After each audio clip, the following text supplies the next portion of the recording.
Hello guys, तो आप सब लोग कैसे हो। आशा करता हूँ बहुत ही बढ़िया होगे, मस्त होगे और स्वस्थ होगे। तो आज की इस वीडियो में मैं बात करने वाला हूँ पवन सिंह के इस गाने के बारे में, जिसके कोरियोग्राफर हैं गणेश आचार्य और एक बहुत बड़ा कोलैब है।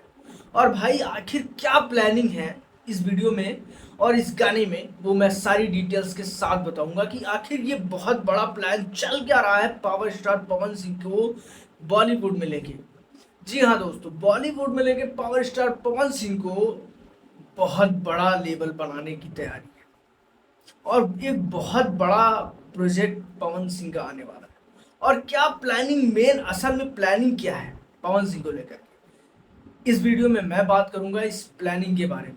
तो वीडियो में बने रहिए, वीडियो को स्टार्ट करते हैं। तो भाई साहब, जैसा कि पावर स्टार पवन सिंह का आज टीजर आया शंकरा, तो भाई साहब सुनने में ऐसा लगा कि जैसे वो, क्या नाम है उनका, जो, क्या नाम है, बी प्राक का, उनका एक गाना था शंकरा करता करा, उस तरीके का। लिरिक्स में मुझसे हो सकता है प्रॉब्लम, क्योंकि मुझे ध्यान नहीं होगा लिरिक्स, पर इस तरीके का उसका टोन लगा मुझे, शंकरा जो लास्ट में बोलता है, माइंड ब्लोइंग भाई। और वो पवन सिंह की आवाज नहीं है, तो लोगों को लग रहा है क्या ये पवन सिंह ही गाना गाए हैं। जी हाँ, बिल्कुल ये पवन सिंह ही गाना गाए हैं, लेकिन बीच में किंग स्टफ का रैप है। और वो किंग स्टफ फॉरेनर के हैं या तो फिर इंडिया वाले, क्योंकि दो किंग हैं। एक किंग जो तू मान मेरी जान, ये गाना है, तू आके देख ले, वो वाले किंग। या तो फिर जो फॉरेन में ये वाले किंग हैं, किंग स्टफ, ये वाले।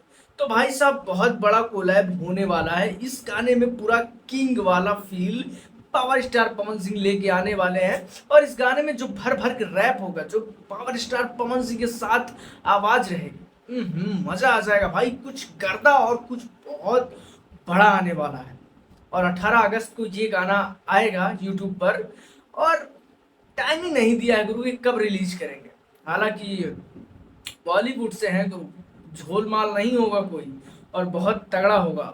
अब चलते हैं इस वीडियो के डिटेल्स के बारे में बात करते हैं। तो पावर स्टार पवन सिंह जैसे ही इस गाने में एंट्री लेते हैं तो उनके सामने शंकर जी की बहुत बड़ी प्रतिमा दिखाई जाती है। और थोड़ा सा और डिटेल में जाके देखते हैं, जब मैंने वीडियो को स्लो मोशन करके देखा तो पता चला कि भाई यहाँ तो बाप रे इतना ज्यादा क्राउड है इस गाने में। और ऐसा crowd power star Pawan Singh के गाने में ही देखने को मिलता है।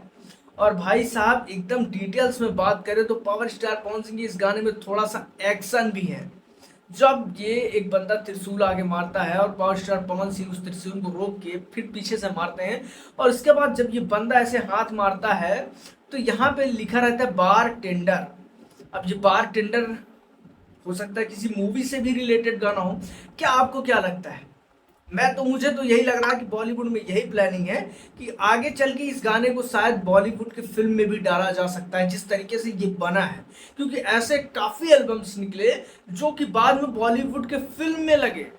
मतलब गाने तो नॉर्मली एल्बम्स निकले, पर बाद में उन्होंने उस गाने को फिल्म में ले लिया। तो क्या ये भी हो सकता है? मुझे तो लगता है कि शायद हो सकता है, क्योंकि जिस तरीके से इसमें डिटेल्स पर काम किया गया। उसके बाद जब पावर स्टार पवन सिंह अपने आंख के सामने से 3 उंगली दिखाते हैं तो इसका मतलब जानते हैं त्रिपुंड होता है, जो कि ब्रह्मा विष्णु महेश का एक प्रतीक होता है, जिसको ओम भी कहते हैं। तो 3 उंगली दिखाया जाता है भगवान शंकर जी को, तो इसका मतलब यही है। बाकी आपको क्या लगता है कि किस तरीके से ये गाना बवाल मचा के रखेगा? क्योंकि ये बहुत बड़ा कोलैब है और इसमें रैप कैसे होगा, इसको देखने के लिए तो मैं बहुत बेताब हूँ कि भाई साहब पावर स्टार पवन सिंह के गाने में रैप। जिस तरीके से एक गाना आया था हनी सिंह का, अजय देवगन की फिल्म थी, बहुत प्यारा गाना था, रैप के साथ शंकर जी का गाना था, बहुत बेहतरीन गाना। इस तरीके से भी गाना हो सकता है और ये गाना शायद फिल्म में भी आ सकता है। आपको क्या लगता है कमेंट करके जरूर बताइएगा। चैनल पर नया हो तो चैनल कर लीजिए सब्सक्राइब। मिलते हैं किसी अगले अपडेट्स के साथ।